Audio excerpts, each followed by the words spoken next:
Good evening everyone. Good आवाज? Evening sir. Okay, very good evening. अच्छा, सुन पा रहे हैं आप लोग मुझे ना? Yes sir. ओके। तो अब तो सबका फिजिक्स का पेपर ही होगा नेक्स्ट, मुझे लगता है।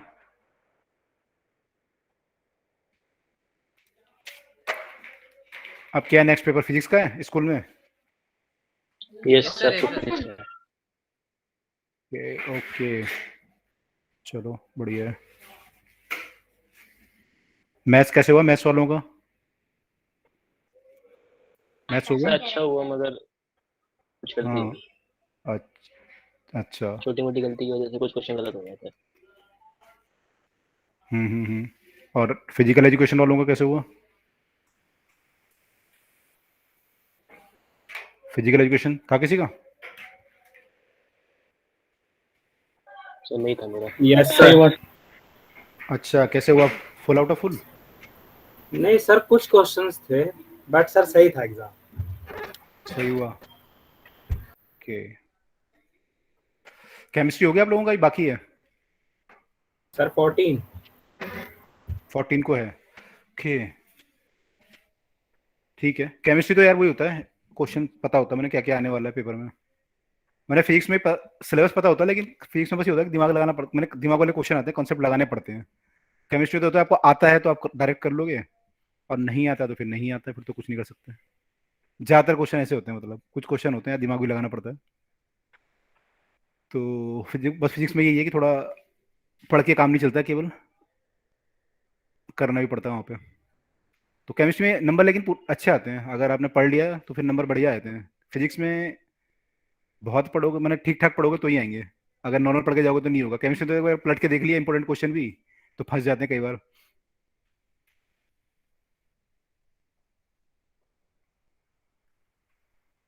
एक बार मेरे पास आगे कुछ बच्चे बोले, सर केमिस्ट्री का बता दो इंपॉर्टेंट क्वेश्चन। ऐसी मैंने बहुत पहले की बात है, मैं शायद कॉलेज में रहूँगा उसके थोड़े दिन।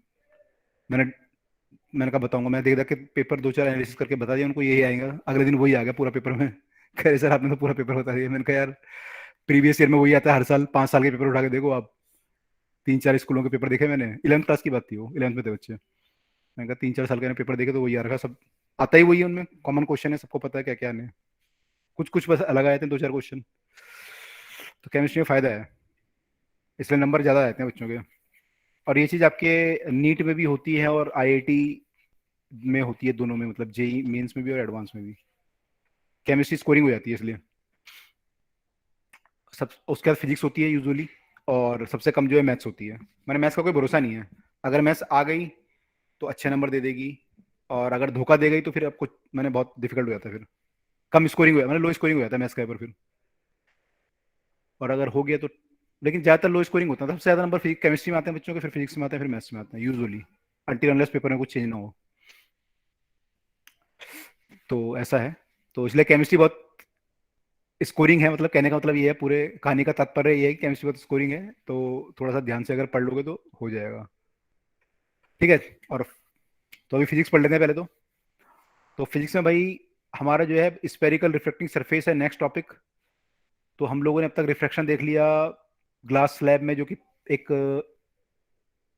रेक्टेंगुलर टाइप की स्लैब थी, सरफेस था, यहाँ पे स्नेल्स लॉ लग जाता है तो उससे हो जाता है हमारा काम। लेकिन मान लो अगर ये स्फेरिकल सरफेसेस है, मान लो कि ये ऐसा कुछ स्फेरिकल सरफेस है और इसके आगे पूरा ग्लास ही ग्लास है, और रे यहाँ से आ रही है, तो कैसे इसकी इमेज बनेगी, कितनी दूरी पे बनेगी? तो वैसे तो स्नेल्स लॉ लग जाएगा, एक रे की बात करोगे तो स्नेल्स लॉ लग जाएगा, उससे निकाल लोगे। लेकिन अगर हम ऑब्जेक्ट की बात करें तो ऑब्जेक्ट से कई सारी रे आती हैं, वो निकलेंगी और इस पर हिट करेंगी। हिट करने के बाद वो कहाँ पे मिलेंगी आपको चेक करना है, वहां पे इसकी इमेज बनेगी। तो आपको चेक करना है कि अगर ऑब्जेक्ट हमारा मान लो यहाँ बाहर रखा हुआ है कहीं पे, तो उसकी इमेज कहाँ बनेगी, तो हमें चेक करना है। तो उसको ट्राई करते हैं कैसे करेंगे। और उल्टा केस भी हो सकता है कि अंदर ऑब्जेक्ट अंदर रखा हुआ है ग्लास के, और आपको उसकी इमेज बनानी है। या फिर सरफेस हमने कॉन्वेक्स बनाया बाहर की साइड, ये एयर वाली साइड को कॉन्वेक्स कॉनकेव भी हो सकता है, कई सारे केस पॉसिबल हैं। तो यू हैव डिफरेंट केसेस, तो हम जो है एक दो डेरिवेशन देखेंगे, उसमें फिर ये केस होते हैं। देखो, कॉन्वेक्स वाला केस है, कॉनकेव वाला केस है। एक केस है कि अंदर रखा ऑब्जेक्ट या बाहर रखा हुआ है, एक केस है रियल इमेज बने वर्चुअल बने। तो कई सारे केस पॉसिबल है, तो मैं एक दो का डेरिवेशन आपको करके दिखा देता हूँ। और फॉर्मूला तो सेम ही आता है लगभग। तो मैं एक बार डेरिवेशन कर देते हैं एक दो, फिर बाकी आप एक बार देखना डेरिवेशन कैसे होते हैं। तो मान लो आपका ये ऑब्जेक्ट यहाँ पे रखा हुआ है कहीं पे, और पीछे उसकी इमेज बन रही है। मान लो रे आई, उसने यहाँ हिट किया, तो एक रे मैंने ये मान ली और एक रे मैंने स्ट्रेट वाली मान ली। स्ट्रेट वाली मानने का फायदा ये है कि ये तो स्ट्रेट ही जाएगी, तो ये वाली जो दूसरी वाली रे जहां भी इसको मिलेगी वहां इमेज बन जाएगी, क्योंकि आपको दो रे को मिलाना होता है इमेज बनाने के लिए। तो पहली रे तो हमारी सीधी है। अब ये वाली जो रे है ये बेंट होके इसको मिल भी सकती है, अगर रियल इमेज बनेगी, या नहीं भी मिल सकती। तो मान लो रियल इमेज बनती है, केस हम मानते हैं कि इमेज रियल है, और ये रे जो है इतना बेंट करके यहाँ पे मिल गई। ठीक है, तो पहली बात तो ये है कि यहाँ पे हमें नॉर्मल ड्रॉ करना पड़ेगा इस सरफेस पे। तो अगर मैं नॉर्मल ड्रॉ करूँ इसका, तो वो हो सकता है यहाँ कहीं मिले, which is centre of curvature of this surface. तो यहाँ पे मान लो ये मिला नॉर्मल। अच्छा, ये इसका पोल हो जाएगा। ठीक है, ये ऑब्जेक्ट है, ये इमेज हो गई। यहाँ से मैं अगर नॉर्मल ड्रॉ करूँ, ऑब्जेक्ट इमेज ये बन गया। ठीक है, अच्छा इसमें नॉर्मल में ड्रॉ करूंगा, अभी उससे पहले देखते हैं यहाँ पे जो ऑब्जेक्ट जो मेरे को एंगल बना रहा है, यहाँ पे रे जो एंगल बना रही है इंसिडेंट रे, इसको अल्फा मान लेते हैं। और जो इमेज जो एंगल बना रहा है उसको बीटा मान लेते हैं। और नॉर्मल जो आपका एंगल बना रहा है उसको गामा मान लेते हैं। तो ये अल्फा बीटा गामा फिक्स रहेंगे अलग अलग केसेस में, जो आपके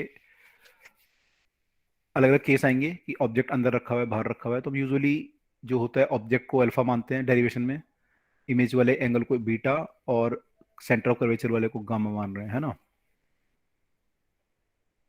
ये जब बाद में आप डेरिवेशन करोगे ना तो आपको कन्फ्यूजन होगा, तो थोड़ा थोड़ा हम मैंने याद करते हुए चलते हैं।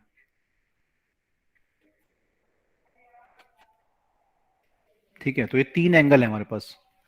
अब बेसिकली जब हम इसका डेरिवेशन करेंगे, तो हम लोग यू वी और एफ में डिस्टेंस निकालने की कोशिश करेंगे। यू वी और एफ, तो ये चीज हमारी यू होगी, ऑब्जेक्ट का डिस्टेंस फ्रॉम द पोल, और इमेज का डिस्टेंस फ्रॉम द पोल जो होगा वो वी होगा। और पोल से लेके सी तक का जो डिस्टेंस होगा उसको हम यूजुअली 2f पुट करेंगे, आर पुट करेंगे, या फिर हम यहाँ पे एफ तो नहीं बोल सकते हैं, हम यहाँ पे आर बोलेंगे, रेडियस ऑफ कर्वेचर जो होगा वो पुट करेंगे यहाँ पे। तो पी से लेके सी तक का डिस्टेंस रेडियस ऑफ कर्वेचर है। तो यूजुअली हम क्या करते हैं, यहाँ पे भी हम करेंगे तो ट्राइंगल लॉ वगैरह, ट्राइंगल की प्रॉपर्टी लगाएंगे। तो हम इसको पहले ट्राइंगल बना लेते हैं। तो ये ऐसे बना हुआ है एक्चुअली, रे यहाँ पे आ रखी है। तो मैं अगर इसका ट्राइंगल बनाऊँ तो ट्राइंगल ऐसे बनेगा, तभी ट्राइंगल बन सकता है। मैं परपेंडिकुलर ड्रॉ कर देता हूँ यहाँ पे एक। तो ये आपका ऑब्जेक्ट है, और ये इसको मैं कुछ मान लेता हूँ, एम मान लेता हूँ मान लो। और एक ट्राइंगल आपका ये बना हुआ है जहाँ पे इमेज है, और एक ट्राइंगल ये बना हुआ है जहाँ पे आपका नॉर्मल डला हुआ है सी पे।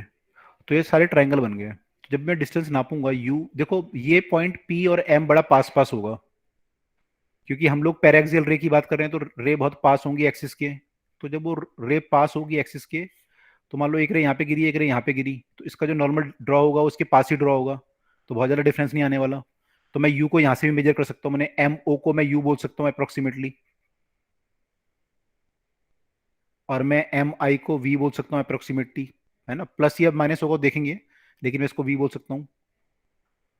और एम सी को मैं आर बोल सकता हूँ अप्रोक्सीमेटली। तो इनको मैं ये बोल सकता हूँ। अब मैं ट्राई क्या करूंगा, मैं यहाँ पे स्नेल्स लॉ लगाऊंगा। स्नेल्स लॉ कैसे लगाऊंगा, मैं ये एंगल ऑफ इंसिडेंस है, इंसिडेंट रे आ रही है जो नॉर्मल के साथ एंगल बना रही है, ये रिफ्लेक्टेड रे है, ये जो नॉर्मल के साथ एंगल बना रही है वो आर है, वो एंगल हो जाएगा ये वाला। तो मैं यहाँ पे स्नेल्स लॉ लगाऊंगा आई और आर में, और ये एंगल बहुत स्मॉल होंगे आपके, क्योंकि वही बात है, रे बहुत पास गिरेगी, तो ये सब आपका जो नॉर्मल होगा लगभग आपका ऐसा होगा, और रे आपकी ऐसे गिर रही होगी, तो ये एंगल बहुत कम आएंगे इनके, ये वाले एंगल। आई स्मॉल होगा तो काफी स्मॉल होगा आई, तो आर भी स्मॉल हो जाएगा। तो ये एंगल काफी स्मॉल होंगे, तो we can use the approximation की tan i equal to i या sine i equal to i, वो सब हम अप्रोक्सीमेशन यहाँ पे यूज करेंगे। ठीक है, तो अब देखो यहाँ पे हम स्नेल्स लॉ जब लगाएंगे तो हम लिख सकते हैं भाई, मान लो ये बाहर वन है और ये रिफ्लेक्टिव इंडेक्स म्यू है सपोज, या म्यू वन म्यू टू मान लेते हैं कि ये म्यू वन है ये म्यू टू है। तो वी कैन राइट दैट कि this is suppose mu one and this is suppose mu two. तो we can write that mu one into sine i equal to mu two into sine r, and we can write mu1 into I और tan I we can write, या I लिख सकते हो, मैं I लिख देता हूँ यहाँ पे।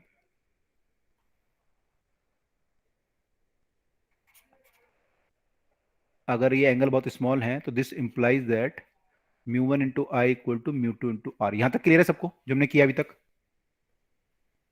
यस। तो एमसी को आर मतलब रेडियस माना है एमसी को? हाँ, एम सी जो है सरफेस का वो है ना सेंटर, ये सरफेस का सेंटर है, जो सरफेस आपने माना है इसका सेंटर यहाँ पे है सी पे। अगर ये सरफेस कंप्लीट होता तो यहाँ पे सेंटर होता है इसका, तो ये रेडियस होना चाहिए आर यहाँ तक, पोल से लेके सी तक। लेकिन मैं कह रहा हूँ कि पोल और एम जो है बहुत पास पास हैं, तो एम सी को भी हम आर मान सकते हैं। ठीक है, ओके। ओके। अब देखो यहाँ पे जो है ना ये बन गया आपका, तो मैं जो अब यूज करूंगा प्रॉपर्टी ट्रायंगल की यूज करूंगा, तो मैं ट्रायंगल में tan alpha beta gamma use करूंगा, तो ये अल्फा है ना? क्यों यूज करूंगा मैं टेन अल्फा बीटा गामा? क्योंकि जब टेन अल्फा मैं लिखूंगा तो यहाँ पे क्या आ जाएगा, ये एम मान लो ये पॉइंट आपका ए है, तो मैं लिख सकता हूँ इसको A M divide by M O, tan alpha को। ऐसी मैं टेन बीटा को लिख सकता हूँ A M divide by M I, है ना? इस ट्रायंगल में एम आई के बराबर है इसके, which is equal to v. तो यहाँ पे यू वी आना शुरू हो जाएगा, यू वी आर। लेकिन उसके लिए मुझे टेन लिखना पड़ेगा, तो अगर मैं लिखूँ यहाँ पे, देखो एक चीज मैं और देखूँ यहाँ पे कि मेरा जो, पहले लिख देते हैं tan alpha equal to A M by what can we see, O P या ओ एम, है ना? यहाँ पे A M by O M आएगा। ऐसे टेन बीटा जब मैं लिखूंगा तो टेन बीटा कितना हो जाएगा, बीटा में ये वाला एंगल माना है, tan beta will be A M divide by M I. और जब मैं टेन गामा लिखूंगा तो टेन गामा हो जाएगा A M divide by M C. अब ये तीनों में कोई प्रॉब्लम नहीं है, ओ एम, एम आई और एम सी, ये तो पता है मुझे, यू है, वी है, आर है, तो ये तो मैं कर दूंगा खत्म, जब मेरे को करना होगा उसकी जगह वैल्यू पुट कर दूंगा। ए एम मेरे ऐसा कुछ बनाऊंगा कि ए एम मेरे कट जाएंगे, ठीक है? लेकिन वो तब कटेगा जब मैं स्नेल्स लॉ के आई और आर को रिप्लेस कर पाऊं विद अल्फा बीटा और गामा। तो मैं यहाँ पे जो है अल्फा बीटा गामा को लाने की कोशिश करता हूँ कि मैं आई की जगह पे अल्फा बीटा गामा और आर की जगह पे भी अल्फा बीटा गामा ला पाऊं।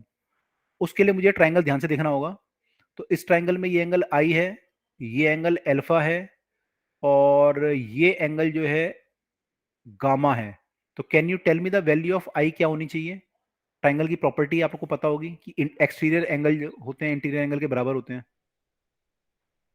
तो ये ऐसा बन रहा है कुछ, alpha, this is beta, and ये जो है एंगल आई है। ऐसा कुछ हो रहा है मेरे ख्याल से। तो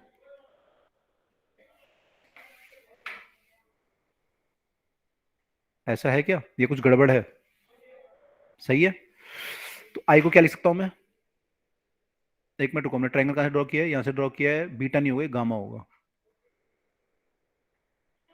ठीक है, मैंने कौन सा ट्रायंगल लिया है? ओ और सी और ए। तो यहाँ पे एंगल अल्फा है, यहाँ पे गामा है, और ये एक्सटीरियर एंगल है। तो आप लोगों ने प्रॉपर्टी पढ़ी होगी ट्रायंगल की, जो एक्सटीरियर एंगल होता है क्या होता है इसका सम? इंटीरियर एंगल के बराबर होता है। जो आपके इंटीरियर दूर वाले एंगल होते हैं, डिस्टेंस इंटीरियर एंगल के बराबर होता है। तो we can write that i हमारा जो होगा, मैं दोबारा बनाता हूँ, ये ऐसा फिगर बन रहा है हमारा, ये अल्फा था और ये गामा था, ये पॉइंट आपका ए था, और ये वाला पॉइंट आपका ओ था, और एक सी था। तो you can write that i equal to alpha plus gamma. ये क्लियर है सबको? इसमें कोई डाउट तो नहीं है किसी को? आई को अल्फा प्लस गामा लिख सकते हैं। देखो यहाँ पे ट्रायंगल में ये आई है, ये अल्फा है, और ये गामा है। लिख सकते हैं आई को अल्फा प्लस गामा। सबने प्रॉपर्टी पढ़ी है ट्रायंगल में, यस सर। है ना? पढ़ी होगी आप लोगों ने कि ये जो एंगल होता है ये इन दोनों के सम के बराबर होता है। ये वाला जो एंगल होता है, दूर वाले जो एंगल होते हैं, ठीक है? वो प्रूव भी कर सकते हैं क्योंकि उनका सम 180 आता है, उससे प्रूव हो जाता है। तो आई हमारा अल्फा प्लस गामा आएगा। ये सबको क्लियर है या डाउट है इसमें भी कोई? Clear sir. क्लियर है हमें। अच्छा, दूसरा हमें आर को हटाना है भी यहाँ से, आर भी है भी। आर को चेक करते हैं, आर को कैसे हटा सकते हैं हम लोग। तो इस डायग्राम को दोबारा एक बार ध्यान से देखते हैं। तो आर को हटाने के लिए क्या करना पड़ेगा भाई हमें? ये डायग्राम कुछ ऐसा बना हुआ था,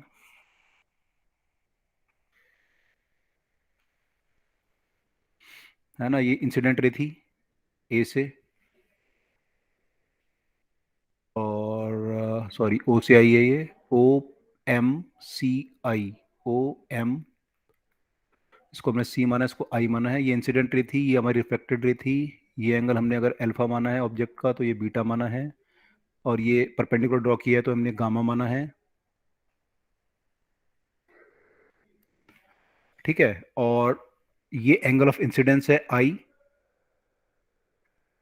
और एंगल ऑफ रिफ्रैक्शन जो होगा परपेंडिकुलर से नापते हैं तो वो भी आर यहाँ पे हो जाएगा, ये आर है। ठीक है, तो ये कंडीशन बन रही है यहाँ पे। अब हम अगर कोई और ट्राइंगल देखें, ये हमने ट्राइंगल लिया है, इन ट्राइंगल AOC लिया था इस केस में। अब यहाँ पे देखो कौन सा ट्राइंगल लेना चाहिए, हमें चाहिए आर। तो हम ये लिख सकते हैं गामा जो है, gamma equal to R plus beta लिख सकते हैं। अगर ये ट्राइंगल ले लिया हम CAI वाला, यस सर। लिख सकते हैं इन ट्राइंगल CAI, गामा जो है एक्सटीरियर एंगल है तो ये आर प्लस बीटा के बराबर होगा। This implies that are equal to beta minus gamma. Beta minus gamma आ रहा है, कुछ और आ रहा है, beta minus gamma, gamma minus beta, gamma minus beta, इधर आएगा तो ये माइनस में हो जाएगा, इधर आएगा ना ये, गामा माइनस बीटा। ठीक है, ये क्लियर है सबको यहाँ तक? Yes sir. ओके, डेरिवेशन ध्यान से बता रहा हूँ क्योंकि पेपर में आपको करना पड़ेगा।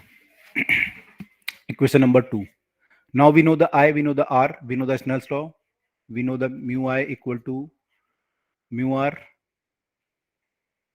This implies that mu into alpha plus beta, alpha plus gamma we can say in fact, is equal to mu times r की जगह लिख सकते हैं गामा माइनस बीटा।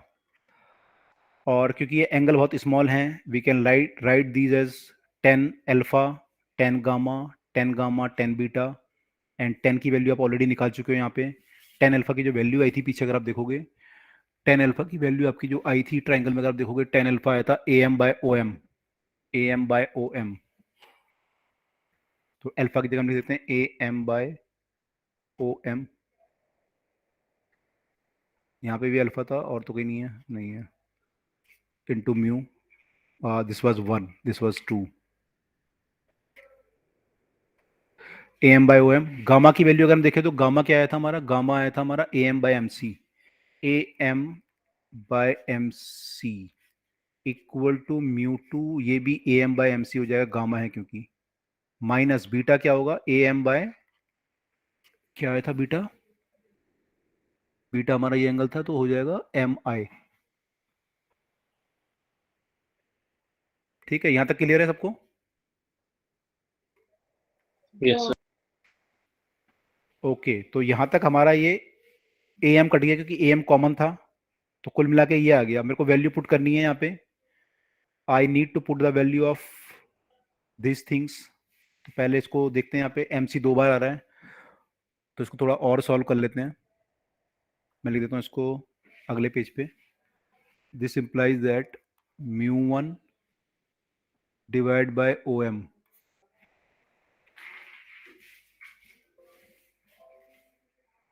ओहो, आपको स्लाइड विजिबल है या हट गया? सर हट जाइए। हट गया, ओके, मैं दोबारा शेयर कर देता हूँ।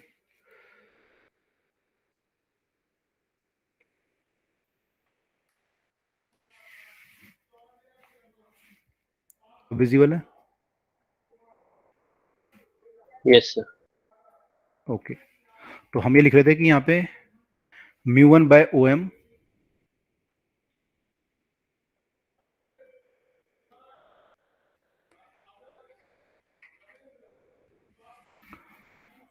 μ1, ठीक है, और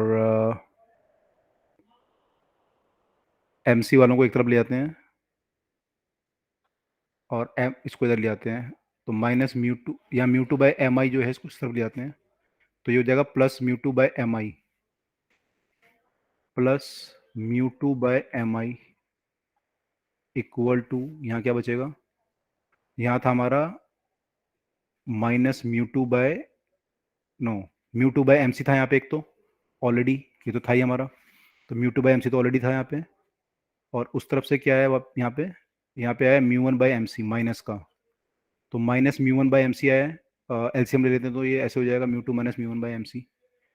ठीक है, now we will put the values. तो ओ एम क्या है हमारा, ओ एम जो है हमारा ऑब्जेक्ट डिस्टेंस है, और ये इस केस में क्या है, माइनस में है, तो I will put here minus U. Mu two by M I मेरे ख्याल से इमेज डिस्टेंस था, तो उसको वी पुट कर लेते हैं, equal to mu two minus mu one by M C. अब एम सी क्या था हमारा, एम सी हमारा रेडियस ऑफ कर्वेचर था, आर था मतलब, तो एम सी जो है यहाँ से और यहाँ तक का डिस्टेंस है, तो ये पॉजिटिव लेंगे नेगेटिव लेंगे, इंसिडेंट रे ये है और ये आर है, बोलो पॉजिटिव लूँ या नेगेटिव लूँ? पॉजिटिव। पॉजिटिव, इंसिडेंट रे की डायरेक्शन में है ये आर बी, तो पॉजिटिव लेंगे, तो मैं यहाँ प्लस आर पुट कर देता हूँ। अब जो फॉर्मूला बना हुआ ना, mu two by v minus mu one by you equal to mu two minus mu one by R. ठीक है, तो दिस इज द फॉर्मूला। ठीक है, अब इसको समझने में आपको थोड़ा टाइम लगेगा, एकदम से नहीं समझ पाओगे, मैंने इसका यूज़ क्या होगा कैसे करेंगे, लेकिन ये कुल मिला के ये फॉर्मूला फाइनली ड्राइव हुआ है। अब इसमें बच्चों को एक दो डाउट होते हैं, बच्चे एक तो ये पूछते हैं कि जब हम क्वेश्चन करते हैं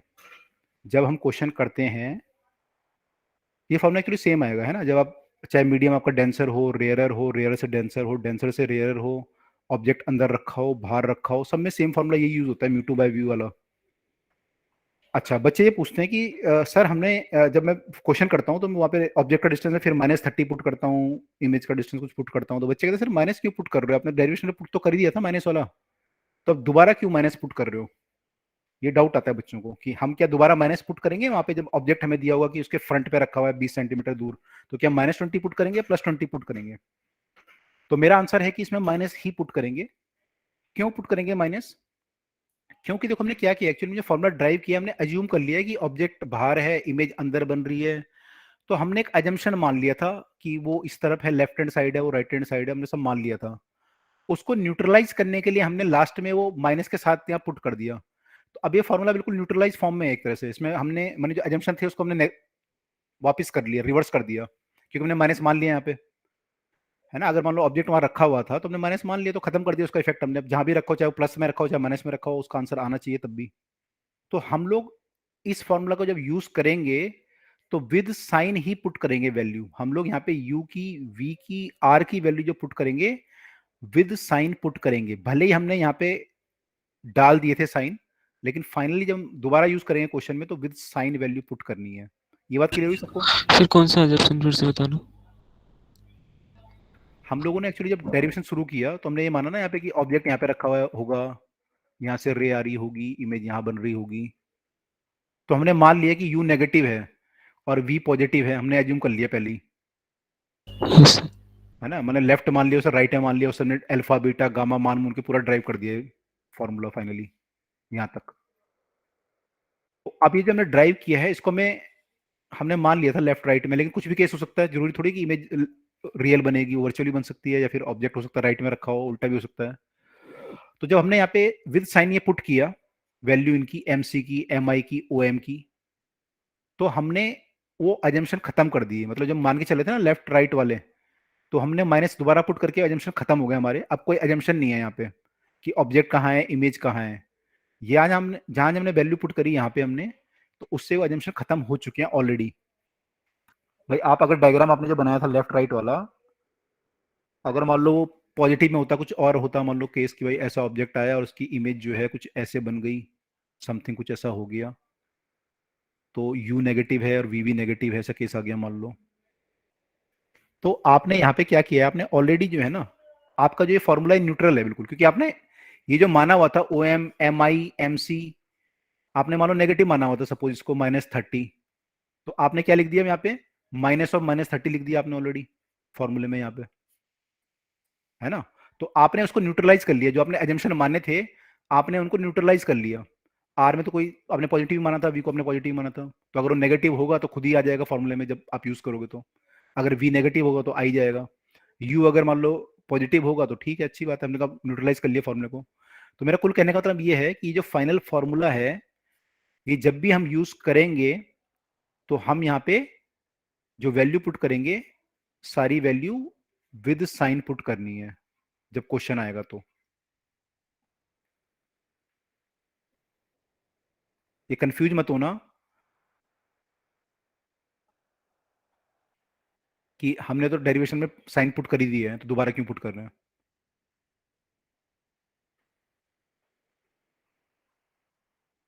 विद साइन, यस सर।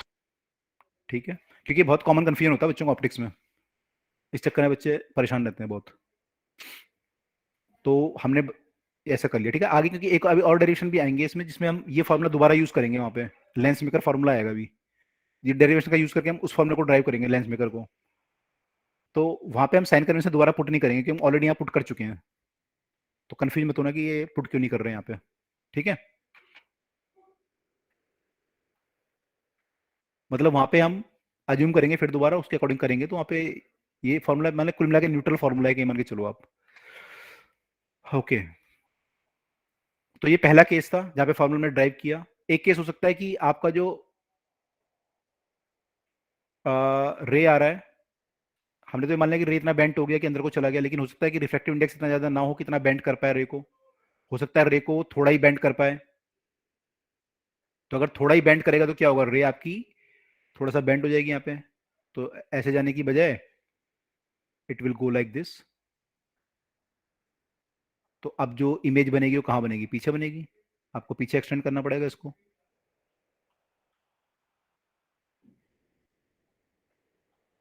ऐसे करना पड़ेगा। एक केस ये हो सकता है ना।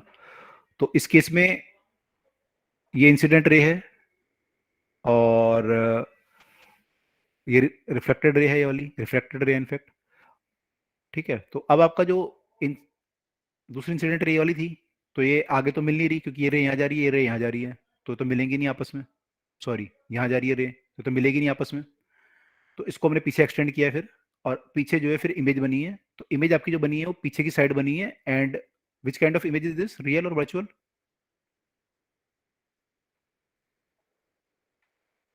वर्चुअल। कैसी इमेज है?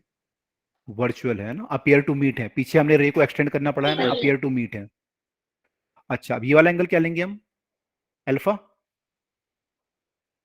ये वाला बीटा, जैसे हमने माना ही है पहले भी। और ये गामा हो जाएगा जैसे हमने माना ही है अभी तक, ठीक है जी। और परपेंडिकुलर ड्रॉ करोगे वही, फिर ट्रायंगल बनाओगे सारे, स्नेल्स लॉ लगाएंगे। तो इसको ड्राइव कर लेते हैं एक और को। तो इस केस में क्या करोगे आप, मान लो ये आपका पॉइंट है, पोल था ये, इसको एम मान लेते हैं, इसको ए मान लेते हैं फिर दोबारा से, जहाँ पे इंसिडेंट हुआ। अब की बार आपका एंगल आई जो होगा, एंगल ऑफ इंसिडेंस, वो ये हो जाएगा पूरा।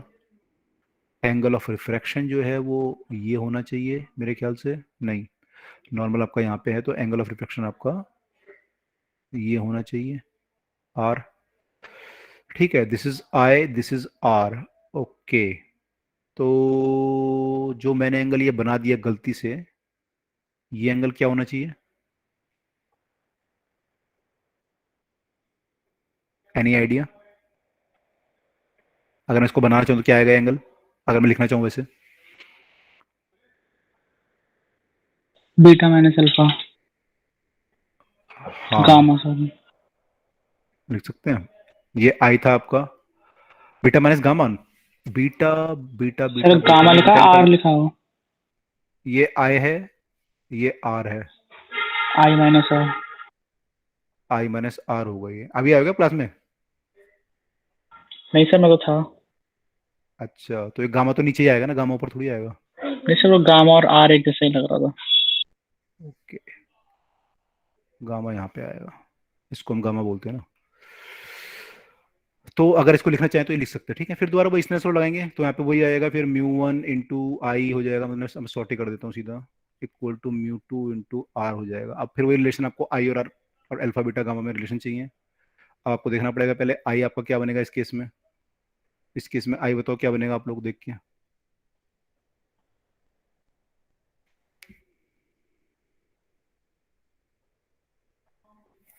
आई जो है कौन से ट्रायंगल में बन रहा है देखो,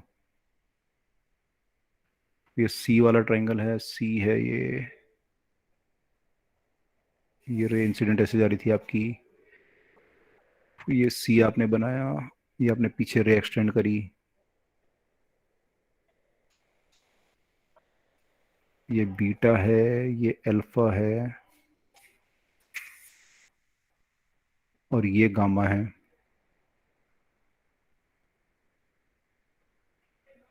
और ये एंगल आई है। तो आई जो है कौन सा ट्रायंगल का एक्सटीरियर एंगल है, इस वाले ट्रायंगल का ना। अगर मैं इस वाले ट्रायंगल को मान लूँ, ये जो ट्रायंगल बन रहा है मेरा ये वाला, इसका एक्सटीरियर बन रहा है ये, मुझे तो ऐसे लग रहा है ना। तो आई क्या हो जाएगा मेरा, अल्फा प्लस गामा। बोलो ऐसा है या नहीं। Yes sir. फिर क्या चीज? क्या, क्या बोल रहे हैं, आवाज ब्रेक हो रही है, दोबारा बोलो एक बार। आपने लास्ट में भी क्या बोला? कुछ बोल रहे हो क्या। मैंने ये बोला कि इस ट्रायंगल का एक्सटीरियर एंगल है ये आई, तो आई जो है वो अल्फा प्लस गामा होना चाहिए। आप लोगों को लग रहा है नहीं लग रहा, समझ में आ रहा है मतलब ये। यस। ठीक है, तो आई तो आ गया भाई, अब बचा आर। आर कहाँ गया, आर आर आर आर यहाँ पे था हमारा, ये एंगल आर था। आर जो है, आर कैसे निकालोगे, आर जो है इस ट्रायंगल का एक्सटीरियर लग रहा है मुझे, ये पूरा ट्रायंगल अगर मान लूँ, कौन से वाला, रेड पेन ले लेते हैं। आर तो मुझे ऐसा दिख रहा है कि भाई ये वाला ट्रायंगल अगर मैं ले लूँ, ये वाला और ये वाला, तो इसका एक्सटीरियर दिख रहा है मुझे तो आर। आप लोगों को लग रहा है इसका एक्सटीरियर। यस। ठीक है, तो आर का वैल्यू कितना हो जाएगा फिर,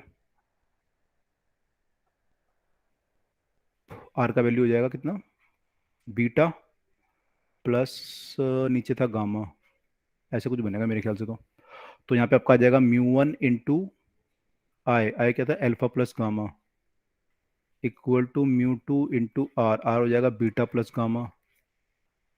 अब गामा वालों को एक तरफ कर लेते हैं, तो ये आ जाएगा mu 1 alpha minus mu 2 beta equal to gamma mu 2 minus mu 1। Value put कर लेते हैं अल्फा बीटा गामा की। अल्फा हो जाएगा आपका ये हाइट, तो ये तो कटी जानी है वैसे लास्ट में, हाइट बाय ऑब्जेक्ट डिस्टेंस हो जाएगा ये, तो एम ओ बोल देते हैं, तो ये A M by M O, mu 1 minus mu 2, beta आपका हो जाएगा A M by image distance which is M I equal to gamma, gamma gamma gamma क्या है, गामा हमारा, गामा नीचे वाला था, गामा हमारा है आर वाला, ए एम बाय आर। अभी मैंने साइन पुट नहीं किया है, A M by M C कर लेते हैं अभी, अभी विद साइन पुट करेंगे इसे, म्यू 2 माइनस म्यू 1, ये आया कुल मिला के। ए एम उड़ा देते हैं सारे। अब आ गया mu 1 by M O, M O आपका है ऑब्जेक्ट डिस्टेंस, तो माइनस यू पुट कर लेता हूँ, minus sorry minus mu 2 by M I यहाँ पे नेगेटिव है, तो मैं माइनस वी पुट कर लेता हूँ, इक्वल टू, अब यहाँ माइनस वी पुट किया, ठीक है, पिछले प्लस किया था, mu 2 minus mu 1 by are, R तो अभी भी पॉजिटिव है, कॉन्वेक्स सरफेस लिया आपने, तो प्लस आर आ जाएगा। तो अगर आप इसे सॉल्व करो तो क्या है फिर दोबारा, mu 2 by v minus mu 1 by you equal to mu 2 minus mu 1 by R, वही आया सेम जो पहले आया था। अगर आप पीछे देखिए, देखो ये आया था ना, mu 2 by v minus mu 1 by you equal to mu 2 minus mu 1 by R, तो आपका सेम फॉर्मूला दोबारा ड्राइव हो गया है। तो भले ही आपकी इमेज इस पर वर्चुअल बनी है, लेकिन फॉर्मूला ड्राइव जो आया है वो सेम होके आया है। ठीक है, क्लियर है ये।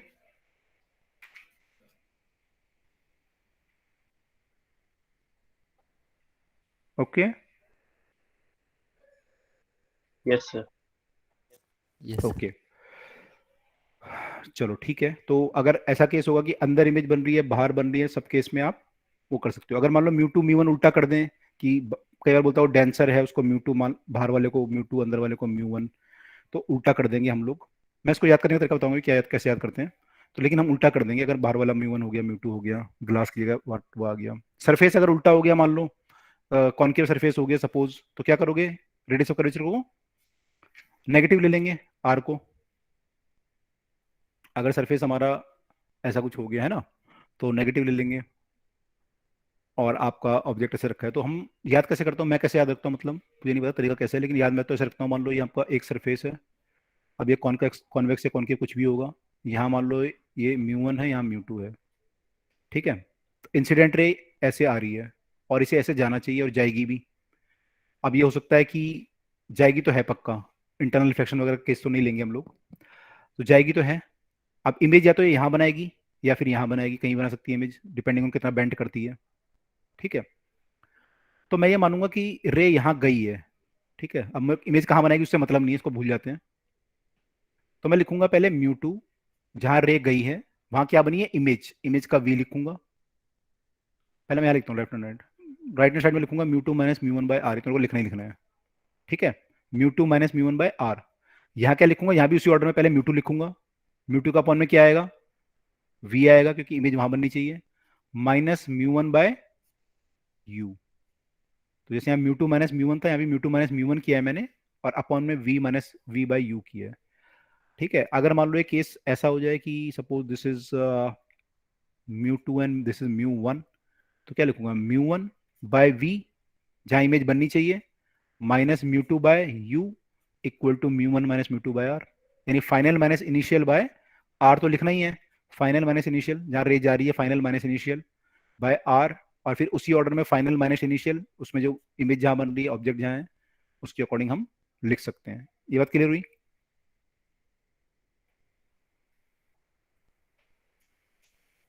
Is it clear? Yes sir.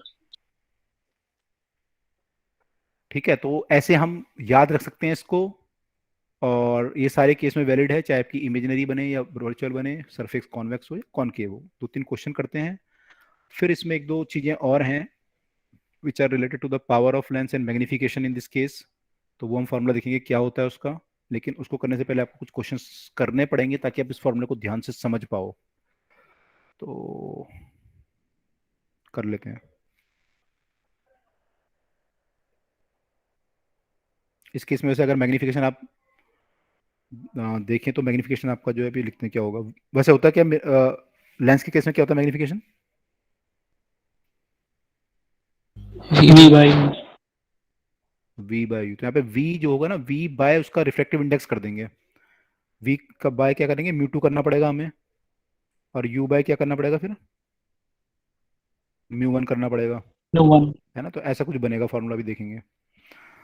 मैं कुछ क्वेश्चन कर लेते हैं पहले, ताकि आपको थोड़ा आइडिया, क्योंकि यहाँ बच्चों को कन्फ्यूजन रहता है काफी क्वेश्चन सॉल्व करने में ना, कैसे ऑब्जेक्ट को मानेंगे, नेगेटिव कहाँ मानेंगे, पॉजिटिव कहाँ मानेंगे। तो ऐसा क्वेश्चन आता है कि स्फीयर के अंदर बबल है, समथिंग इस टाइप के जो है केस आएंगे कि उसकी इमेज कहाँ दिखेगी आपको। तो I am just trying to find out some questions जो मैंने आपके लिए नोट डाउन किए थे, तो जस्ट अ मिनट। अरे यार कितना भेजते हैं मेल, वेदांतु वाले मेल कर जा रहे हैं सुबह से कि आपकी स्कॉलरशिप आ गई है, ज्वाइन कर लो। क्या आपने भी टेस्ट दिया था? अरे मैं, हम तो चेक करते रहते हैं ना सबके पोर्टल में जा जाके कि लोग को क्या क्या क्या कर रहे हैं। मैंने कहीं पेपर पर डाउनलोड किए होंगे कुछ, तो कहीं से कुछ करा होगा, तो बस पीछे पड़ जाते हैं फिर ये। हम तो वैसे भी चेक करते रहते हैं अपने आईटी के पॉइंट ऑफ व्यू से या और पॉइंट ऑफ व्यू से क्या चल रहा है। यस। तो हमें तो बाईजू वाले, वेदांतु वाले, डाउटनट वाले कर रहे थे फोन, शाम को लगे हुए थे, परेशान करते थे। अनअकैडमी वाले तो कॉल ही कर रहे थे, कह रहे आप हमारे यहाँ ज्वाइन कर लो, उसमें पढ़ा लो, आप आपका चैनल में हमारी टी शर्ट से पढ़ा दो। फोन करते रहते हैं रोज। तो बच्चों को ही फोन करते रहते हैं कि हमसे पढ़ लो। अच्छा। हाँ, हमारे तो मीटिंग वीटिंग कराई उन्होंने दो तीन जगह, कह रहे आप हमारे यहाँ पढ़ा, वो कर लो, ऐसे कर लो, ऐसे कर लो। कहाँ गया यार वो।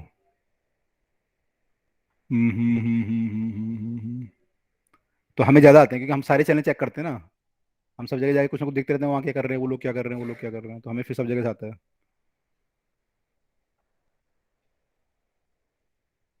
अच्छा मैंने गलत वो खोला हुआ है, ये यहाँ पे नहीं होगा, यहाँ होगा।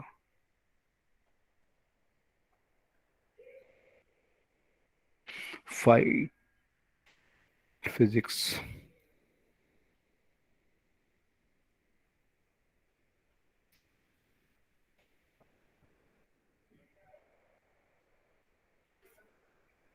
एक दिन टॉपर वालों का ऐसा कह रहे सर आपने कोर्स के लिए ट्राई किया था, मैंने कहा नहीं मैं तो, हम तो कॉम्पिटिटर हैं आपके, हम तो चेक कर रहे थे आप लोग क्या बना रहे हो। फिर उन्होंने कह रहे ओके।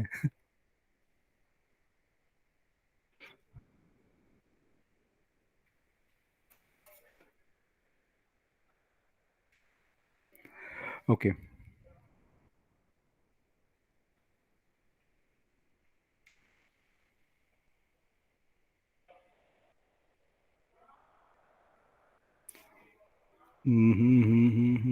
TIR आ गया, TIR के बाद ये आ गया क्वेश्चन। हाँ, तो भाई पहला क्वेश्चन ये है हमारा कि एक ग्लास स्फीयर है,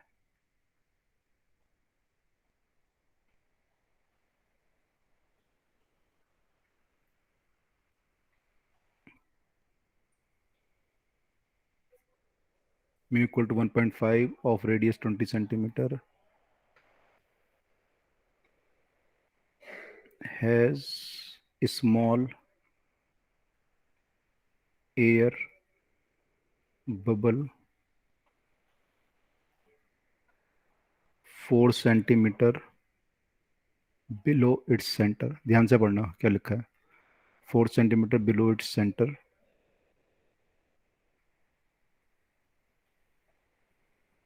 The sphere is viewed from outside and along vertical line through the bubble।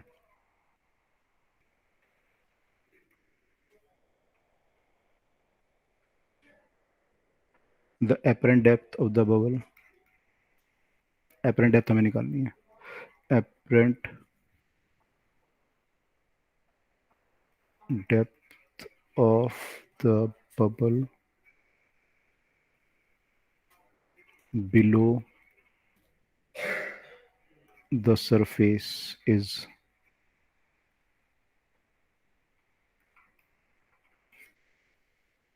in centimeter। First option है 13.33, सेकेंड ऑप्शन है 26.67, थर्ड ऑप्शन दिया हुआ है 15, फोर्थ ऑप्शन दिया हुआ है 30। ये करना है आपको क्वेश्चन। तो यहाँ पे ध्यान से देखो कि μ1 μ2 uv क्या क्या लेंगे।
आई थिंक क्वेश्चन तो क्लियर है सबको, यहाँ से आप देख रहे हो इसे, और ये इसका सेंटर है, रेडियस ऑफ कर्वेचर इज 20। तो बबल जो है यहाँ कहीं है 4 सेंटीमीटर बिलो।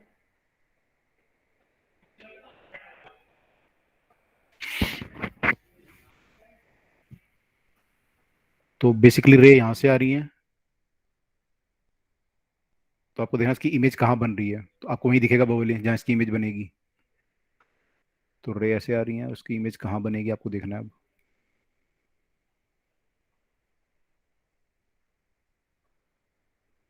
फॉर्मूला लिख देता हूँ मैं आपको, जिसको ध्यान नहीं है। Mu two by v minus mu one by u equal to mu two minus mu one by r. This was the formula.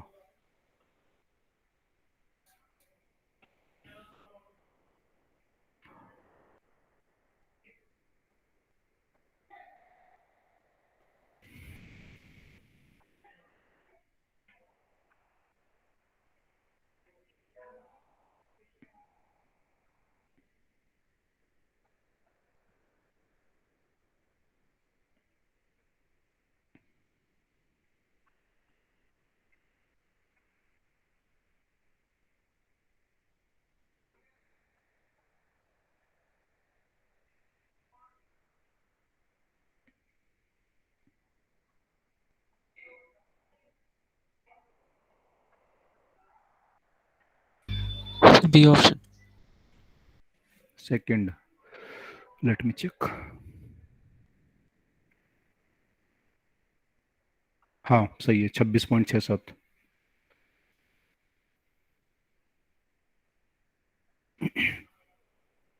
यहाँ पे u का वैल्यू कितना हो जाएगा, u हमारा है ये -24. -24, क्योंकि रेडियस 20 है तो यहाँ तक 20 हो जाएगा डिस्टेंस, और 4 और है इसके नीचे, तो 24 नीचे है, तो -24 इज u। ठीक है। और r यहाँ पे नेगेटिव हो जाएगा क्योंकि r इधर को होगा इसका, तो यहाँ पे जो वैल्यू r की पुट करोगे वो माइनस में होगी, v तो आपको निकालना है, r का वैल्यू यहाँ माइनस में पुट करना पड़ेगा 20। अब यहाँ पे mu two by v, mu two है हमारा बाहर का ये 1, और यहाँ का होगा 1.5, तो ये 1 हो जाएगा, ये 1.5 हो जाएगा, जहाँ पे ये है, यहाँ भी वही ऑर्डर आएगा सेम। तो ऐसा होना चाहिए। देखो बाकी लोग देखो ऐसे ही कर रहे हो, कुछ और कर रहे हो, कुछ गलत किया है लोगों ने।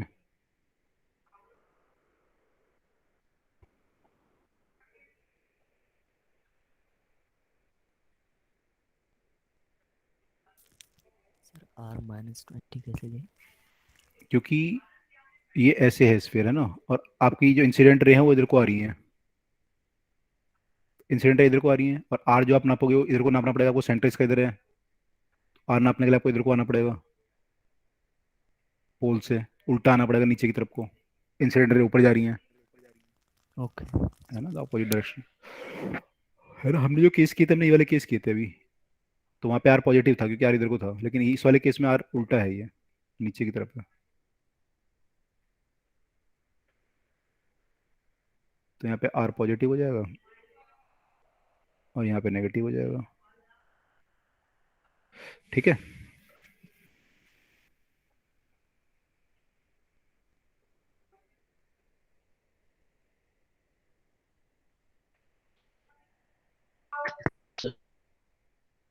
आया आंसर? हाँ जी, डन।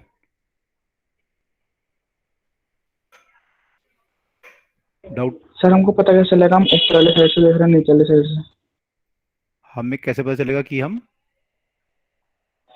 सर हमको 24 लेना है या 16 लेना है ऐसे? उसने बोला ना बिलो द सेंटर, बोला ना वो, बिलो इट्स सेंटर, तो बिलो तभी होगा ना जब आप यहाँ देख रहे होगे, अगर आप यहाँ देख रहे होगे फिर तो आप बोलते हैं कि अबव इट्स सेंटर, इसलिए। ओके।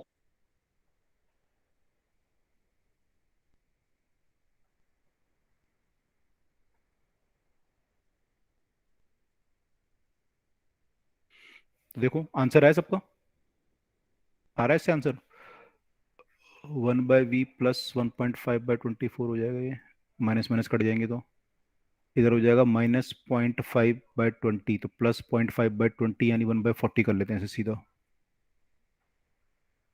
तो 1/v इक्वल टू 1/40 -1.5/24। 1.5 को अगर मैं और करूँगा तो 3/2 होता है ये, 3/2 से अगर काटूंगा तो 8 से कट जाएगा यहाँ पे, तो 8 से कटेगा फिर 2 16 आ जाएगा, 1/40 -1/16 एलसीएम लूंगा तो 16×5 = 80, तो आ जाएगा -3/80। तो v मेरा 80/3 आ रहा है,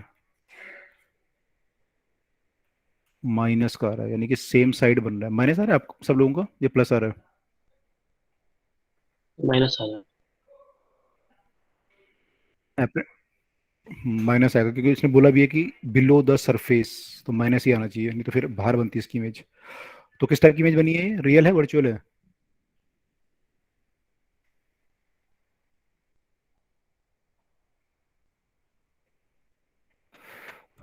रियल इमेज या वर्चुअल इमेज? भाई ऐसी रे आई, अगर ये ऐसे बैंड होकर यहाँ मिल रही होती तो रियल होता, तो पॉजिटिव बनता। लेकिन ये -26 और पीछे आ रही है, यहाँ पे आ रही है, तो क्या होगा? ये रे बेंट हुई होगी बस, थोड़ा सा मिली नहीं होगी जाके, है ना? ऐसे बेंट हो गई होगी बस, या कुछ मैंने ऐसे जा रही थी बाहर, थोड़ा सा बेंट हो गई होगी ऐसे, तो पीछे जाके इमेज बन गई इसकी यहाँ पे। तो कैसी इमेज होगी ये? वर्चुअल होगी? करेक्ट है, ये वर्चुअल होगी। अगर रियल होती तो प्लस आता फिर इसमें, इस केस में। Yes sir. ठीक है, और डाउट किसी को कोई इसमें? क्योंकि थोड़ा कंफ्यूजिंग रहता है बच्चों को स्फेरिकल सरफेस वाला जब आता है। क्लियर है सबको? अगला क्वेश्चन करें? अरे यस। माइक किसने ऑन कर दिया भाई? स्मॉल ऑब्जेक्ट स्ट्रक, हाँ क्लियर है ना? ये देख लेते हैं, चलो। Light from a point source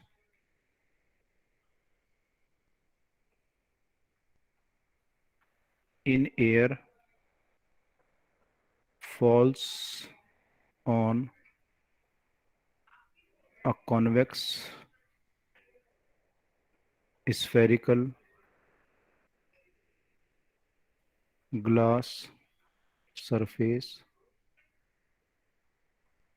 Light from a point source on air fall on this thing glass surface, mu equal to 1.5, r equal to 20 centimeter. Calculate the position of image when light source at 1 meter from the glass surface। आपको बताना है। और यहाँ पे मेरे को लगता है इन्होंने जो मिस किया है, कॉन्वेक्स लिखा हुआ है। अच्छा, लिखा हुआ है, ठीक है।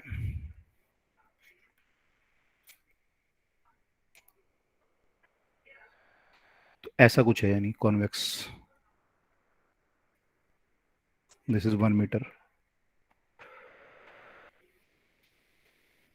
Light from a point source on air fall on a convex crystal surface, mu equal to 1.5, r equal to 20.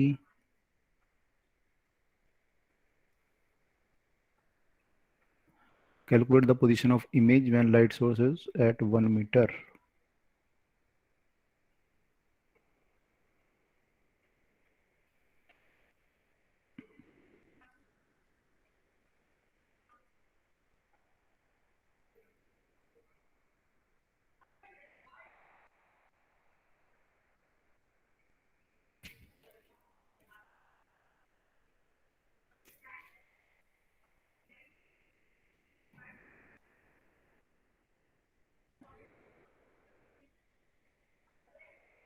One metre. 1 metre क्या प्लस आ रहा है माइनस आ रहा है? प्लस। पॉजिटिव।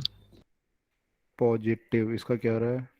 इसका आ रहा है v इक्वल टू 100 सेंटीमीटर। हाँ, पॉजिटिव ही आ रहा है, यानी यहाँ बननी है कहीं है 1 मीटर पे। ओके, फॉर्मूला तो वही है हमारा, μ2 minus μ1 by r equal to μ2 by v minus μ1 by u.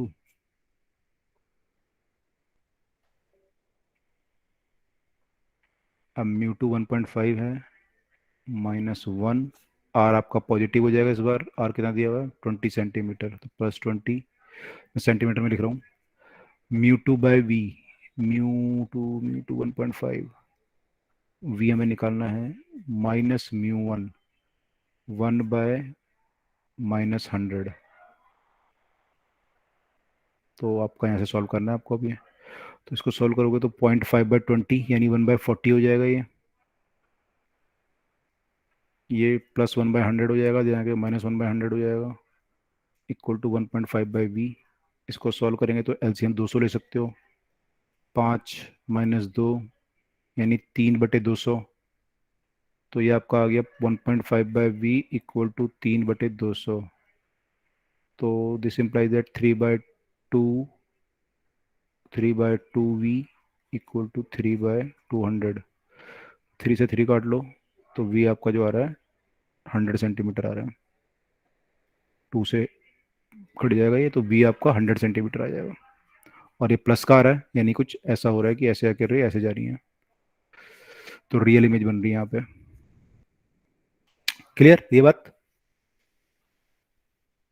Yes sir. Yes. Okay. तो अगला क्वेश्चन है,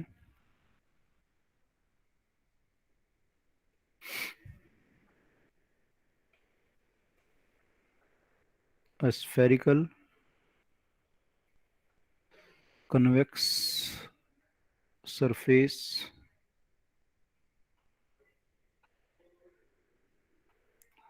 of curvature r separates air mu equal to 1 from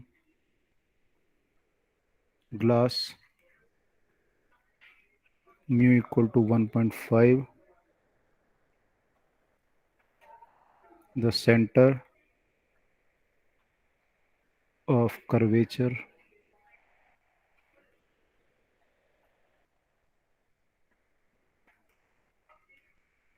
is in the glass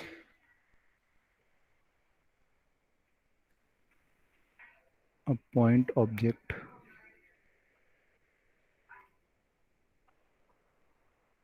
P placed in air is found to have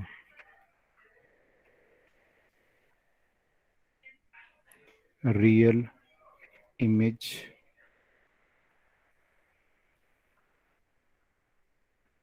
Q in the glass.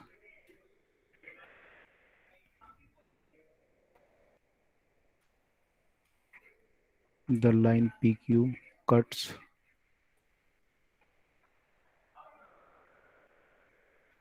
the surface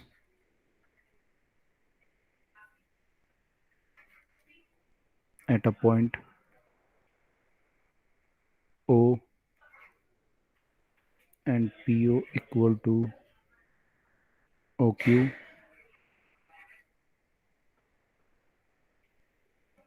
तो लिखा है the distance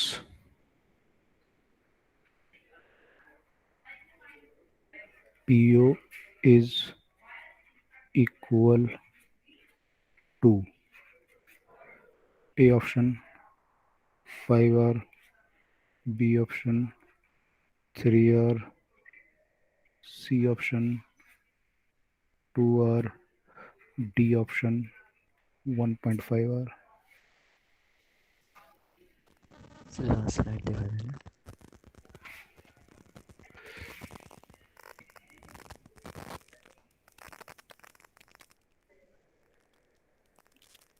done sir. Done.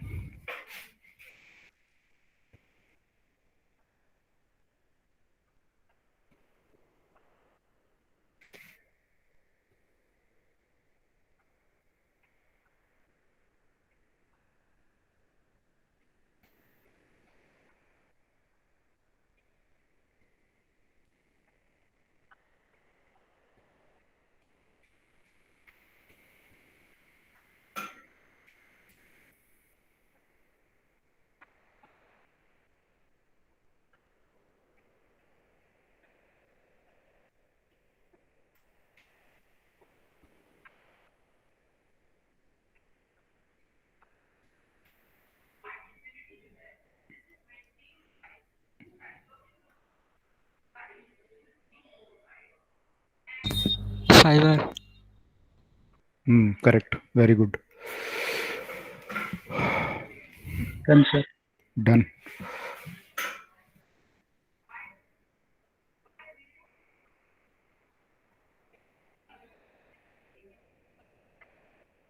P की image Q पे है और P Q cut the surface at, यानी object और image का डिस्टेंस दोनों बराबर दिए हुए हैं यहाँ पे।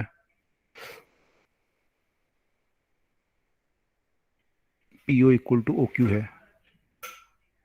तो दोनों को x मान लो, तो एक की वैल्यू -x रख दो, एक की +x रख दो, u आपका -x हो जाएगा, v +x हो जाएगा। वही हमें निकालना है, शायद पी ओ की वैल्यू कितनी होगी ऑब्जेक्ट डिस्टेंस की, x की वैल्यू बतानी है आपको।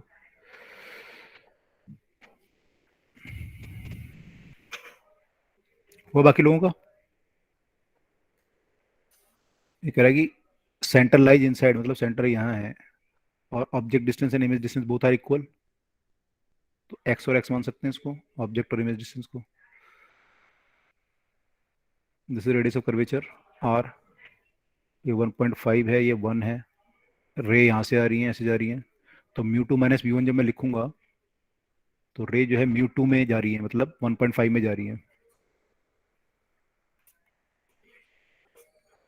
1.5 में जा रही है 1 से, तो ऐसे लिखूंगा, r पॉजिटिव ले लूंगा इस बार, इक्वल टू μ2 1.5 है, v हमें निकालना है +x मान लेते हैं इसको, -μ1 1 है, इसको -x मान लेते हैं, दिस विल बिकम x, अगर मैं कॉमन ले लूँ तो ये 1.5 और ये प्लस हो जाएगा, तो +1 विच इज़ 2.5/x, और यहाँ पे आपका ये चीज़ हो जाएगी 0.5/r, तो यू विल गेट कि 0.5/r equal to 2.5/x, which implies that x equal to 2.5r upon में 0.5, तो ये 5r आ जाएगा।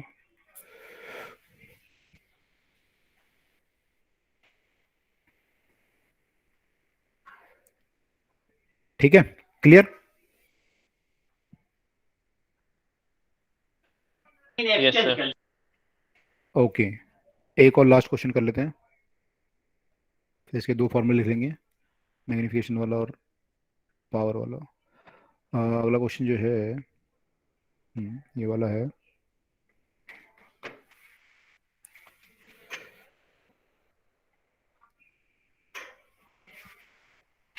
समझ में आ रहे हैं क्वेश्चन कैसे सॉल्व कर रहे हैं हम लोग ये, क्योंकि आ रहे हैं सबको, नहीं हो रहा, कंफ्यूजन होता है बड़े बच्चों को उसमें, लेकिन आई थिंक आपको समझ में आ रहा होगा।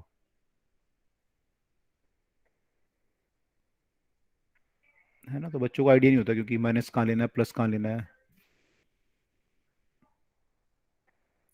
तो क्वेश्चन है, ए small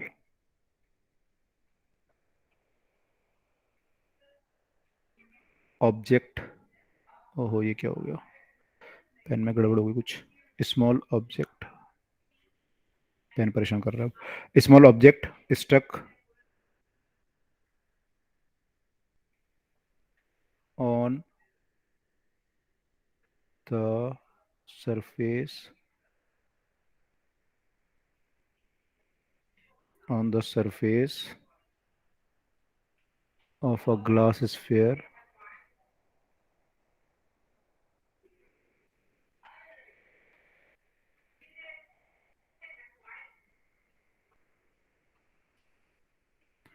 of the glass sphere, oh,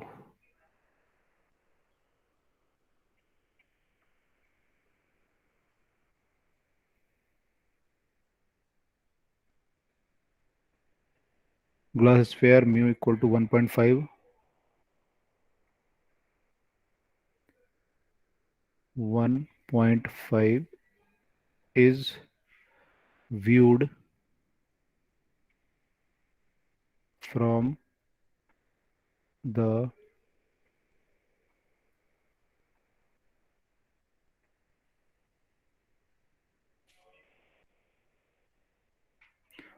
diametrically opposite position, diametrically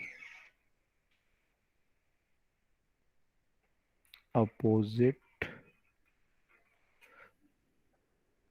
फिर हो गया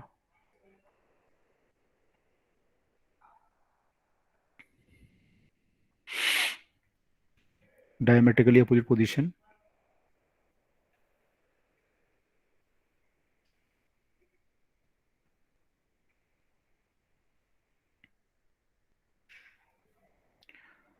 फाइंड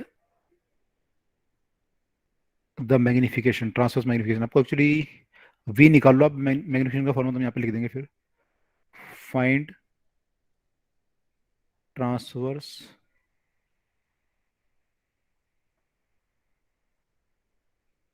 मैग्निफिकेशन।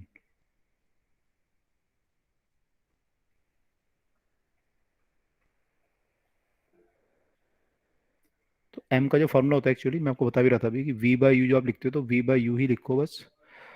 वी आपका जो बन रहा है म्यू टू में बन रहा है, तो म्यू टू से डिवाइड कर दो। ऐसा फॉर्मूला जो ड्राइव होके आता है मैंने फाइनली, कि म्यू टू से अगर आप डिवाइड कर दें यहाँ पे और यू को म्यू वन से कर दें, तो आपका ये ट्रांसवर्स मैग्निफिकेशन का फॉर्मूला बनता है, म्यू वन। तो आपको बस ये ध्यान रखना है कि ये mu two by mu one करना है हमें।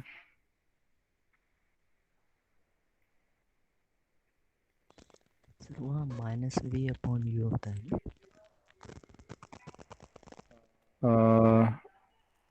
हाँ, दो केस होते हैं आपके, एक लेंस वाला होता है, एक मिरर वाला होता है। सर मिरर में माइनस वी अपॉन यू होता है। हाँ, लेकिन यहाँ पे तो आपका रिफ्रैक्शन हो रहा है ना, तो लेंस वाला मान सकते हो इसको।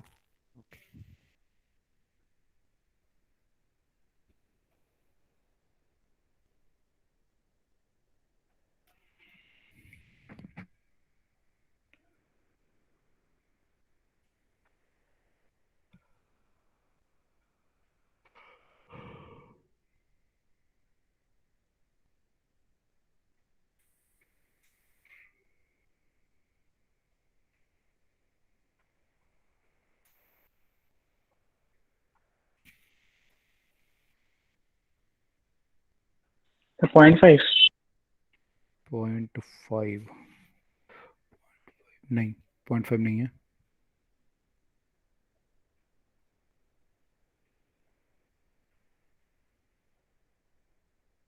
वी का वैल्यू निकालना है बेसिकली हमें। फिर ऑब्जेक्ट डिस्टेंस समझ नहीं आ रहा है यहाँ पे। ऑब्जेक्ट डिस्टेंस तो 2r हो जाएगा ना, माइनस का 2r। -2r। आप यहाँ से देख रहे हो इसको, और मैंने ऑब्जेक्ट यहाँ पे चिपकाया मान लो, और आप यहाँ से इसको देख रहे हो। इससे मैं जीरो ले रहा था, फिर इन्फिनिटी आ रहा था इक्वेशन में। इन्फिनिटी आ रहा था, क्यों? इन्फिनिटी तो नहीं आएगा। क्या ले रहे थे आप? ये ले रहे जीरो थे सेम। जीरो ले रहा था सर, 1/0। अच्छा, जीरो। नहीं नहीं नहीं, जीरो नहीं आएगा, 2r आएगा माइनस का, तो रे ऐसे आ रही है आपकी, ऐसे आके फिर ये आई पे गिरेगी। तो यहाँ पे जो है 1.5 से 1 की तरफ आ रही है रे, ये मान सकते हो आप।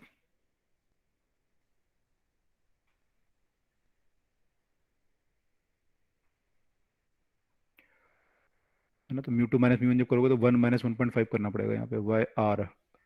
1 - 1.5 बाय आर, आर यहाँ पे नेगेटिव हो जाएगा, तो माइनस का जो भी दिया हुआ, कितना दिया हुआ आर, कुछ नहीं दिया हुआ, आर दिया हुआ है, आर ही मान लो, माइनस का r equal to mu two by v minus mu one by you.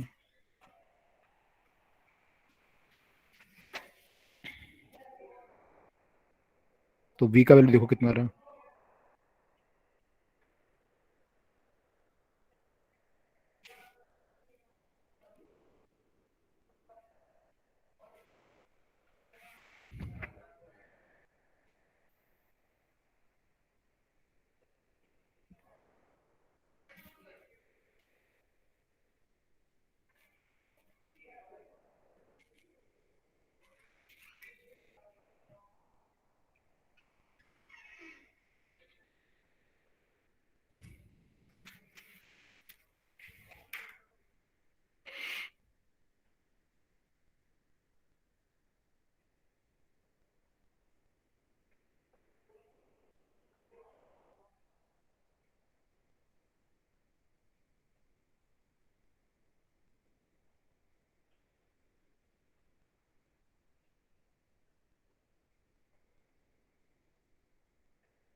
0.6 आ रहा है क्या? नहीं, 1 से ज़्यादा आ रहा है। वी कितना है आपका? 4R आ रहा है, कितना आ रहा है आपको? तो 4R पे 5 आ रहा है। सॉल्व कर लेते हैं एक बार। 1 माइनस 1.5, 0.5/r, 0.5 प्लस आर हो जाएगा ये तो। 1/v हमें निकालना है। इधर क्या हो गया ये? 1.5/2r प्लस का 1.5/2r, सॉरी प्लस आएगा यहाँ पे। प्लस का 1.5/2r बन रहा है ये तो। अब इसको अगर हम सॉल्व करके यहाँ लेके आए तो r कॉमन आ जाएगा। 0.5 माइनस 0.75 कर लेता हूँ इसे मैं। 1.5/2 को r अगर कॉमन ले लूँगा, या 2r ले लो, एलसीएम आपकी मर्जी है। एलसीएम 2r ले लो या तो यहाँ से मैं सॉल्व करूँगा तो 4r आ रहा है। 4r नहीं आ रहा?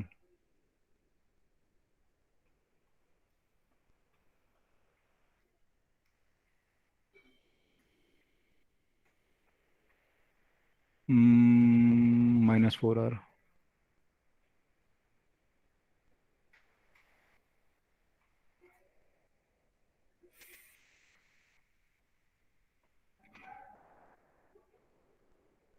ये आया। अब यहाँ पुट करोगे मैग्निफिकेशन में तो क्या आएगा?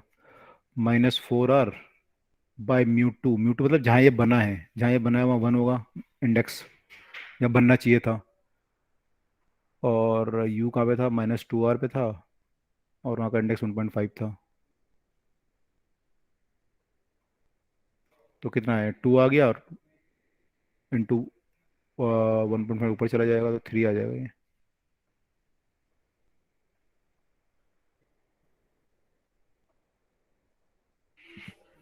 कुणाल क्या गलती कर रहे थे? एलसीएम का क्या? एलसीएम गलत ले लिया। हाँ, यही करते हैं बच्चे इसमें। 10th वालों को तो पढ़ाते पढ़ाते परेशान हो जाते हैं, पर उनको पहले एलसीएम समझाओ कि एलसीएम कितना होगा। एलसीएम और माइनस प्लस फिर करो। ये फॉर्मूला कैसे आया था कौन सा वाला? मैग्निफिकेशन का? डेरिवेशन तो नहीं है यार हमारे पास। निकाल सकते हो, निकालने को क्या, उसमें वो कर दो, रे भेजो उसे, जैसे आपने यू और वी निकाले ना अभी, यस सर। डायग्राम बना के, वैसे निकाल सकते हो उसे भी। लेकिन ये डेरिवेशन नहीं है हमारे पास। मैंने कर सकते हो करने को ड्राइव, मैंने IIT वगैरह में दिया हुआ है किताबों में, पर कहीं ऐसी रिक्वायरमेंट नहीं होती है आपको। फिर लास्ट क्वेश्चन दिखाना, उसने लिखा नहीं था। ये वाला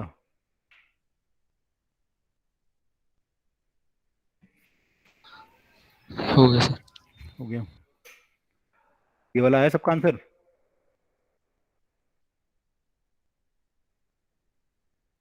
यस सर। ठीक है, किसी को डाउट तो नहीं है कहीं पे, कोई कुछ और कर रहा हो, कुछ और सोच रहा हो तो बता दो।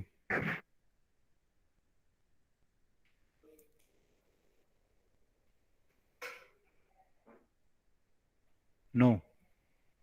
अच्छा, एक चीज़ और देखो यहाँ पे इंटरेस्टिंग। हमने देखा था कि आपको जो प्लेन सरफेस होते हैं, इसका रेडियस ऑफ कर्वेचर कितना होगा? इन्फिनिट। इनफाइनाइट होगा। तो इसके लिए अगर फॉर्मूला लिखूँ तो क्या बनेगा मेरा? म्यू टू माइनस म्यू1 बाई इनफाइनाइट इक्वल टू म्यू2/v। ओहो, पेन ने परेशान कर दिया। म्यू1/u। तो अगर मैं इसको इनफाइनाइट पुट करूँ तो 1/infinity 0 हो जाएगा, और 1/infinity अगर मेरा 0 हो गया तो फिर क्या समझ में आया उससे? क्या निकल के आ गया फॉर्मूला ये? किस चीज़ का फॉर्मूला ये? आपने पहले भी किया है ना ये?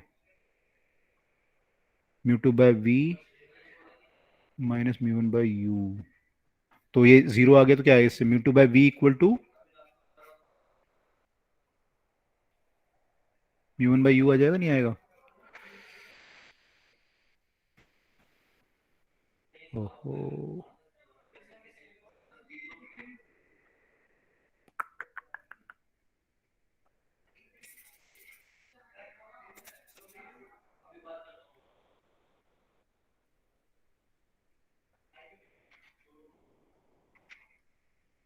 को ध्यान आ रहा है किसी को, किस चीज़ का फॉर्मूला है ये?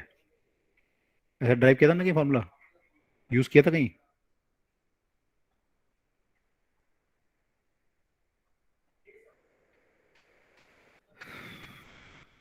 नहीं किया था?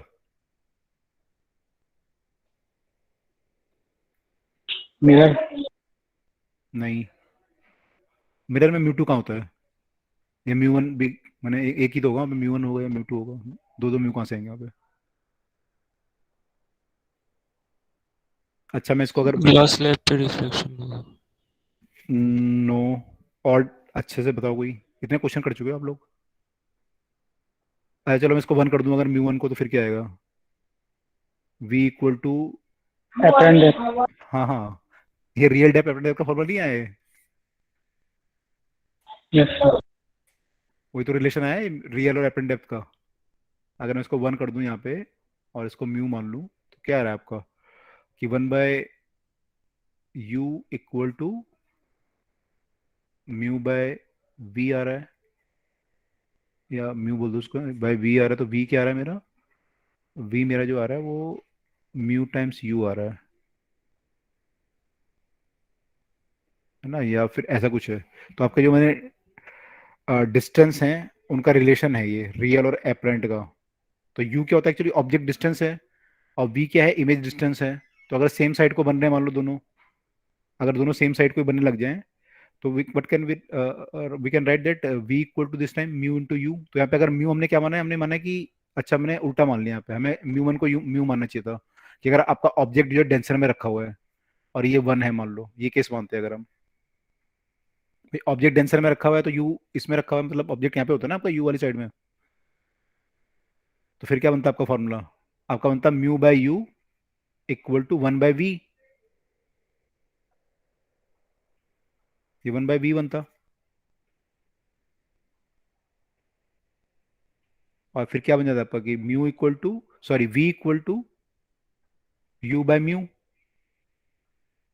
कम होती है आपकी डेप्थ।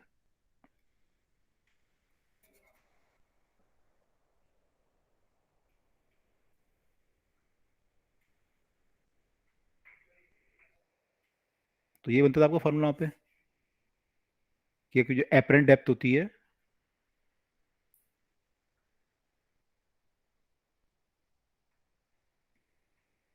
वो रियल बाय म्यू होती है। तो इससे दोनों केस कवर हो गए, चिड़िया वाला भी कवर हो गया और मछली वाला भी हो गया। अगर वहाँ पे म्यू उस तरफ रखोगे जैसे मैंने पहले गलती से रख दिया था, तो चिड़िया वाला केस हो गया, तो अभी म्यू से मल्टीप्लाई कर देंगे। तो मतलब ये उसका, इसका ये एक स्पेशल केस है। किसका? इसका, जो आपने अभी फॉर्मूला निकाला है ग्लास सरफेस वाला, जो mu two minus mu one वाला जो निकाला है, उसका स्पेशल केस ही ये होता है, रियल और एपरेंट वाला। क्लियर हुई ये बात? Yes sir. ओके, अब एक लास्ट फॉर्मूला लिख लेते हैं बस छोटा सा, जो पावर का, फिर क्लास एंड करते हैं। जो पावर होती है ग्लास सरफेस की, वन बाय एफ जो हम लिखते थे वहां पे, तो यहाँ पे जो पावर का फॉर्मूला होगा,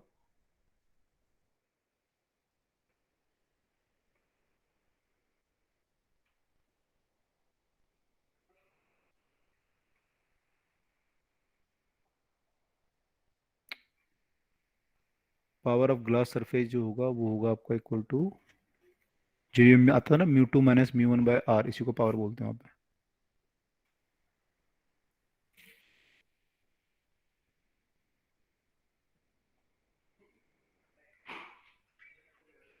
तो आपको दोनों तरफ का रिफ्रैक्टिव इंडेक्स पता होना चाहिए और रेडियस ऑफ कर्वेचर पता होनी चाहिए, तो आप इसकी पावर निकाल सकते हैं। ठीक है जी, डन। Yes sir.